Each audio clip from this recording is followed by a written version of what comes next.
اپنے اندر نہ تھوڑی سی آپ 24 گھنٹے دنیا کمائیں، کوئی منع نہیں کرتا، مال کمائیں، جائیدادیں بنائیں، حلال کمائیں، جتنا مرضی کمائیں، لیکن نہ کچھ تھوڑا سا اپنے آپ کو دین کے لیے، صرف مالی طور پر نہیں۔ ہمارے ہاں ایک بہت بڑا مسئلہ یہ بن گیا کہ صرف مالی طور پر ہم سمجھتے ہیں دین کی مدد کرتے ہیں۔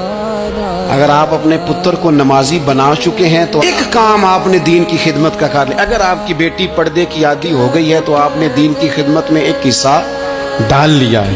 اگر آپ کے گھر کے اندر آپ ان ساری چیزوں کو بین کرنے میں کامیاب ہو گئے، یا ایھا الذین آمنوا قوا انفسکم واہلیکم نارا، ایمان والوں خود بھی دوزخ سے بچو، اپنے اہل خانہ کو بھی بچاؤ۔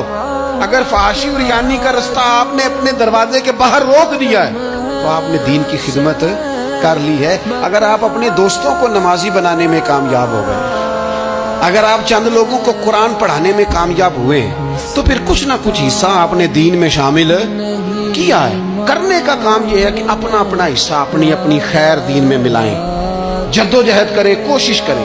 دو جملے بول کر جب کوئی بندہ کہہ رہا ہونا جی بڑا مشکل ہے دین پہ عمل کرنا، تو اسے کہیں دین پہ چلنا تو آسان ہے، دین پہ چلنا ہی تو آسان ہے۔ جب بڑی دین مخالف باتیں ہو رہی ہو تو وہاں ساری برادری کٹھی بیٹھی ہے نا، بچی بچے کے دن رکھے جا رہے ہیں، میں دین کی خدمت بتا رہا ہوں کیا کیا کرنی ہے۔ بیٹی بیٹے کے دن طے ہو رہے ہیں تو کوئی کہتا ہے کہ ماموں کو منا لو ناراض ہے، چچا کو منا لو ناراض ہے۔ یہ میں اپنا درد دل آپ کے سامنے رکھ رہا ہوں۔ دین کی خدمت یہ ہے کہ ایک بندہ بیچ میں سے بولے، وہ کہے او شادی میں کوئی غیر شرعی کام نہ کرنا، سب کو منا رہے ہو تو کہیں رب رسول کو ناراض نہ کر لینا۔ یہ تیری دین کے لیے خدمت ہو جائے گی، یہ تیری دین کے لیے خدمت ہو جائے گی۔ وہ جس شخص نے جاتے جاتے رستے میں کہا تھا نا حضرت عبداللہ مزنی کو کہ میں ایک مدینے میں چاند چڑھا دیکھ کے آیا ہوں کہ جس کے قریب سے جو گزرتا ہے اسے بھی نور ملتا ہے، تو اس کی ایک بات گھر کر گئی، جناب عبداللہ مزنی مدینے والے کے عاشق ہو گئے۔